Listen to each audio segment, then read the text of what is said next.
Imagine if tomorrow one of Hollywood's most iconic movie studios effectively disappeared.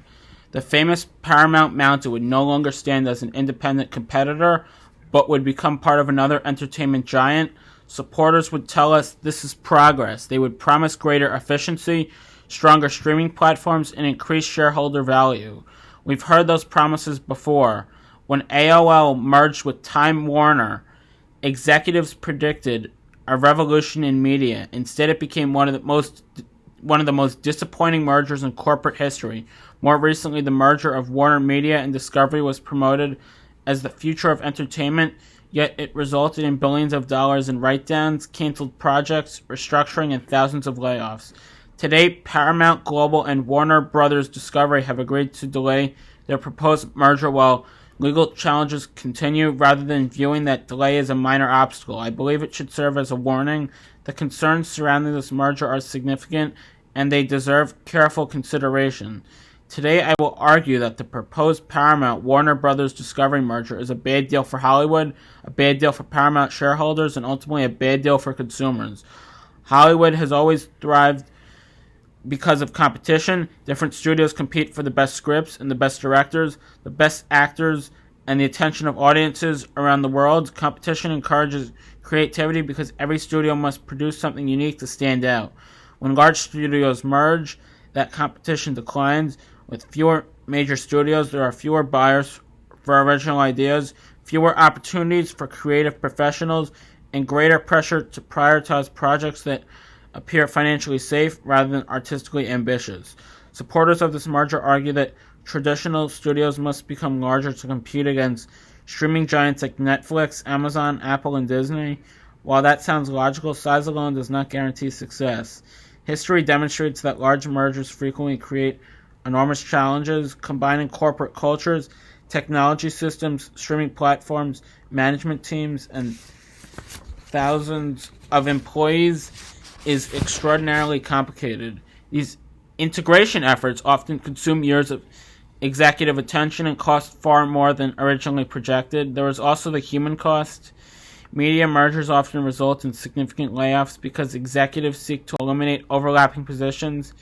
Creative projects are canceled, marketing budgets are reduced, entire divisions disappear. While those actions may temporarily improve financial statements, they can weaken a company's long-term ability to innovate. The recent decision to delay this merger because of ongoing litigation further illustrates that legitimate concerns exist regarding competition and market concentration. Whether or not regulators ultimately approve the transaction, the delay itself reflects that this is not a routine business combination. Paramount shareholders should also ask an important question. Does this merger truly create value, or does it simply create a larger company? Those are not the same thing. Rather than pursuing another transformational merger, Paramount should focus on strengthening the business it already owns. The company possesses valuable assets including CBS, Paramount Pictures, and Paramount Pluto TV, one of the largest television and film libraries in the world, and valuable sports broadcasting rights. These assets provide opportunities for growth without assuming the substantial risks associated with combining two enormous entertainment companies. Management should continue improving streaming profitability, reducing debt, expanding strategic partnerships, and maximizing the value of its existing intellectual property. For shareholders, disciplined execution often produces better long-term returns than expensive acquisitions driven by optimistic synergy projections. If management believes a merger is truly necessary, shareholders should demand far more than promises. They should require independent financial analysis demonstrating that projected benefits outweigh integration costs, execution risks, and the potential loss of competitive flexibility. Regulators should also continue evaluating whether this transaction benefits consumers rather than simply creating another larger media conglomerate. Now imagine two different futures. In the first future, the merger proceeds. Duplicate departments are eliminated. Thousands of employees lose their jobs. Film and television projects are canceled as executives search for cost savings. Fewer major studios compete for creative talent, resulting in fewer opportunities for writers, actors, producers, and directors.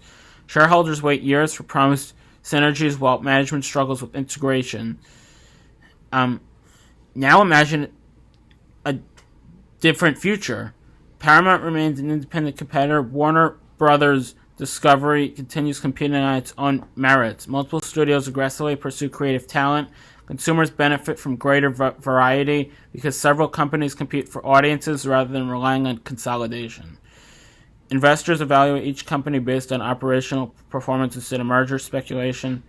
Competition encourages innovation because every studio must continue earning its audience. Which future is more likely to produce better movies, better television, and stronger long-term shareholder value? I believe the answer is clear.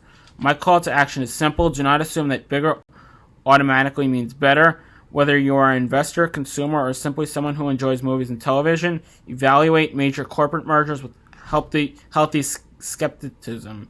If you own Paramount stock, demand evidence before supporting transformational transactions. Ask management to demonstrate measurable financial benefits rather than relying on optimistic projections. If you care about Hollywood's future, recognize that competition fuels creativity. The entertainment industry has always succeeded because multiple studios challenge one another to produce better stories, attract better talent, and serve audiences more effectively. Finally, I encourage regulators to continue examining major media mergers carefully. Their responsibility is not to protect one company or another, but to ensure that competition remains healthy for consumers, employees, creators, and investors alike. The proposed Paramount-Warner Brothers Discovery merger may promise efficiency and scale, but history teaches us that promises are not performance. Hollywood does not need fewer competitors. Paramount shareholders do not need greater uncertainty, and consumers do not benefit when choice is replaced by consolidation. Sometimes the best business decision is recognizing that bigger is not always better. Thank you.